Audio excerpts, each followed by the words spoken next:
A couple of months ago, we released a video about a job that's cost us an absolute fortune.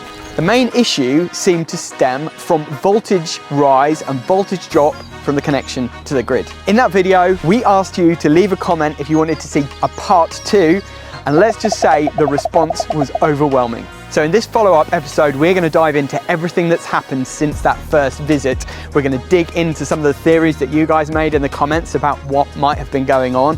And don't go anywhere, because at the end of the video, we're going to reveal the details of a very interesting phone call that we had with the head of customer complaints from UK Power Networks. And I can assure you, that was an interesting phone call. Let's get into the video. And before we start, I just need one thing from you guys, because I've noticed from the YouTube stats that 74% of people who watch our videos regularly haven't subscribed yet. So if you do enjoy and appreciate our content, and this is not the first video that you've seen from us, we'd love it if you'd hit that subscribe button and maybe throw in a like as well for good measure.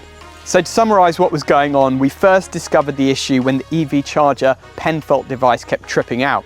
Now this happens when the voltage goes over 252 volts, it's automatically set to cut out. And that was stopping the customer from being able to charge their EV on beautiful sunny days. And we noticed the pattern was that when it was sunny and the solar was generating a lot, that was when the voltage was spiking up. So we decided to dig a bit deeper. We dug into the stats from the SolarEdge inverters and found that we could see the voltage spiking up into the 260 volt mark on very sunny days when the system was generating a lot of power. So we needed to do something about it. We contacted UK Power Networks and they just fobbed us off basically and said that we would need to disconnect the solar from the system and then they would come out and do some voltage monitoring. But that for us defeated the whole point, because it was the solar that was affecting the voltage rise, but they had given us permission to export a whopping 17 kilowatts to the grid. So we were in a bit of a conundrum. What could we do to fix the problem for our customer, considering the UK Power Networks weren't really offering any help? So we installed this voltage optimizer, and I got a lot of hate for this in the comments. And to be fair, some of those comments were justified. It was a bit like putting a plaster on a gaping wound. It didn't really solve the problem, it just masked the problem. And we found that after we'd fitted the voltage optimizer, unfortunately, the voltage was then dipping too low at certain times when the batteries were being charged overnight. So it didn't really fix the problem. However, the big issue seemed to be that the base voltage on the grid was quite high, and when we were pushing power out into it, the voltage was floating higher. It was as if the cabling or transformer in the area just couldn't handle that amount of export. So we decided to dig deeper and look into the transformer and overhead cables. We found that the transformer was completely overgrown and looked like it wasn't in a good condition. So we thought that maybe the transformer was at fault. Now somebody posted a reaction video reacting to my video that I made, and it was pretty brutal. But there were some things in there that I did kind of agree with, and I did learn a few things from it. It went into some depth about the locations and mapping of the transformers, which I didn't realise are publicly available information. But it did also call me out and make me look like a bit of an idiot, basically saying that I'd badly designed the system, which I didn't feel was right. Now, some people said that they thought the transformer was beyond its life. Others said that they thought the transformer was perfectly fine and that most of the transformers in the UK are like that. Others said that we'd set up the inverters completely wrong and they should never be allowed to go over 252 volts, that they should have tripped out automatically. And other people said that we should have just changed the settings on the inverters rather than fitting a voltage optimizer. There were so many theories in the comments, and there were some great comments as well of support, some great comments providing information from people who clearly know what they're talking about. Let me read a couple of these comments. One person said, "Fascinating video, very well presented. No question at all that it is UK Power Networks' responsibility. They should also be held responsible for damaged electrical equipment due to poor supply." Another one said, "Sounds to me like there's an unacceptably high resistance between the property and the grid. This would cause a voltage drop when pulling power from the grid and a voltage increase when pushing power to the grid." Well, that's exactly what was happening. Another comment said, "Thank you for bringing this to our attention. We're currently investigating this matter." This is an interesting one. 17 kilowatt on a single phase connection seems baffling. Exporting at 262 shouldn't be allowed, and your installation should not be doing that. Add more batteries to absorb this excess and have the inverters dynamically turn themselves down as voltage exceeds 252 volts. If I was that person's neighbour, I'd be really annoyed that you're interfering with my supply and might be causing my car charger to go offline. Like you said yourself, voltage optimizers are for cowboys. Another one said, strikes me that UKPN dropped one by granting a generous 17 kilowatt export limit, especially in an area where the feed is multiple drops off an overhead. I'm surprised they didn't limit the installation to a more moderate 5 kilowatt or less, given that they should consider future-proofing and allowing headroom for other properties to install solar. There must also be a fair voltage drop between the property and the transformer and to other properties also fed off the overhead. Another person said this, yes, the DNO made an error when it assessed the G99 application. The DNO should now reinforce at their cost, not amend the G99 export limit. An official complaint should be made to the DNO. Well, with all the people saying in the comments that I should contact UK Power Networks to complain, you might wonder if I did that. Well, actually, I didn't need to because they reached out to me. And it turned out that some of their engineers watch our videos regularly, and when they saw it, they were moved to report it to somebody higher up in the company to look into the problem further for us. So I got a phone call from UKPN's head of customer complaints. And to be honest, I was a bit nervous when the phone rang.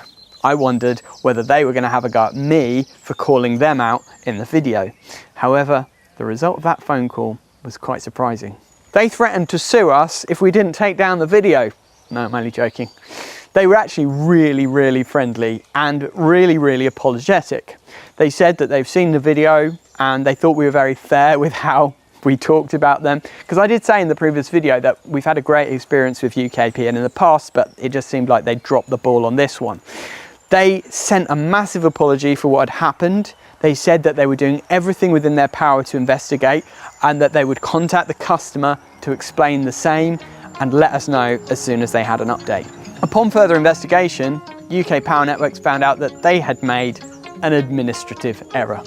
Instead of giving us the full export with no limit, they should have given us a 5 kilowatt export limit. But for some reason, somebody had ticked the wrong box or typed the wrong thing in, and we got given no export limit whatsoever. So they said that we were perfectly right to have done what we've done. We've designed and installed a system to match the limit that they had given us, and we put our trust in them because they're the designers, they own the network, they know what's going on.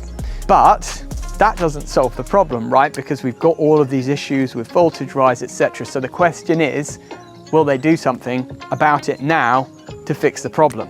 They first of all looked at the transformer, and although I thought the transformer was a bit dodgy, they said actually it just needs trees clearing from around it, but the transformer's only at 43% capacity, so it's still plenty big enough for the local area. The customer's supply runs from this overgrown pole behind me, and it's a single phase supply, but the overhead is 3 phases. So get this, UKPN have proposed to upgrade the customer's supply to 3 phase, free of charge, meaning that the customer can then export power across all 3 phases and support the local grid.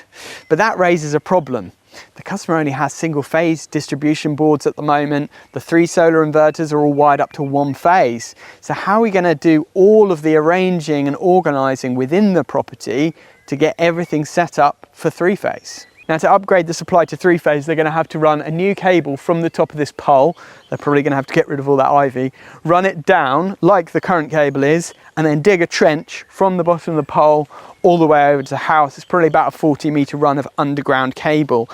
The first part of that is going to be a very thick, large cable, and then they're going to do an underground joint and a slightly smaller cable to come in to a 100 amp 3-phase service head for the customer. That's going to involve quite a lot of groundworks, lifting up the block paving, lifting up these slabs, relaying everything neatly to get to here, which is the main meter position, and a new larger meter box is going to have to go in to accommodate the larger 3-phase head and 3-phase meter. But then from here, we're going to have to install some kind of 3-phase distribution equipment to go out to all the various distribution boards in this property. How are we going to do that? So UKPN will bring their underground cables into a new meter box. 3-phase meter boxes are slightly larger than single-phase ones, so that's going to have to be recessed into this wall, and all of the internal equipment is going to have to be changed because we're going to have 3-phase tails then coming out of here. But the thing is that the house has a single-phase distribution board, the old pool house here has a single-phase distribution board, and the garage has a single-phase distribution board. So how are we going to convert from single phase to 3-phase? Well, it's going to be quite a lot of work. What we're going to have to do is run a new 3-phase supply up to the main house board behind here, and then fit a 3-phase board for the house instead of a single phase board, and split all of the circuits evenly so that the loads are spread evenly across the 3 phases. That will involve a 3-phase switch fuse here, then into some kind of Henley blocks, and then out with 3-phase tails to that board. The garage supply is currently single phase, as I mentioned. We're going to have to upgrade that to 3-phase as well, because the inverters are going to need to be split across the 3 phases now, one for each phase. So we're going to have to run a new 3-phase armoured cable from here to the garage, and then a 3-phase distribution board in the garage with those solar circuits split evenly across there. And then the existing single phase supply for the pool house, that can stay on 1 phase, but that's going to have to be reconfigured and put into all of this equipment as well. So there's going to be quite a lot of work for us to do. And the question is, well, who's going to pay for that? Is that coming out of my pocket? Is that coming out of the customer's pocket? Or are UKPN going to cover those costs? Now, those of you who hate voltage optimizers and called me out for fitting one will be pleased to know that we're going to be ripping this voltage optimizer out very soon. Somebody did actually mention to me as well something interesting, which is that you should not connect solar before the voltage optimizer. It should always be on the grid side of the optimizer, and that's something that I didn't know. So this was kind of a bit of a red herring really, and although it enabled us to make a video which has kind of brought about the solution to this problem, ultimately it didn't really do much for the overall result, although it did get the voltage down and enable the customer to charge their car. But that's going to go, we're going to rip that out, but this enclosure will stay, and we can put a 3-phase switch fuse in here to feed the main house and another one to feed the garage board. So this enclosure itself is still going to be of some use to us. So this little single phase board is going to get ripped out as well and replaced with a 3-phase board. Each inverter will go on its own phase, allowing us to export power across 3 phases, allowing us to run the house balanced across 3 phases, but also putting that export out onto the grid to all 3 phases, which means that all of the neighbours can benefit from the power that's being exported from the property instead of just those who are on the same phase as this property here. This also gives us an opportunity. This EV charger that we fitted not too long ago is single phase, but we could actually upgrade this to a 3-phase 22 kilowatt EV charger, which would allow the customer to charge their car even faster, giving one additional benefit to having a 3-phase supply. Now, when UKPN said that they were going to upgrade the property to 3-phase, for me the biggest question was, how much is that going to cost, you know, for us? Obviously they're going to put the bill for running in the 3-phase supply and all of the groundworks and cabling involved. That's great, but if it's going to cost us or our customer tens of thousands of pounds to upgrade all of the distribution boards in the house to 3-phase, well, kind of defeats the purpose a little bit. And I was amazed by the response that UKPN gave. They said, all we need to do is send them a quote for the works to upgrade everything internally, and they will cover that cost for the customer. And ultimately the result of this project is great for everyone, because it means that the whole grid is stabilized and reinforced, and our customer can export as much power as they want to the grid, which brings more renewable energy onto the network. It's a massive win, and I'm super pleased and kind of surprised at the result, and I'm so glad that it's turned out this way. So I hope you've enjoyed this video. If you have, why not watch these two that are popping up on the screen now.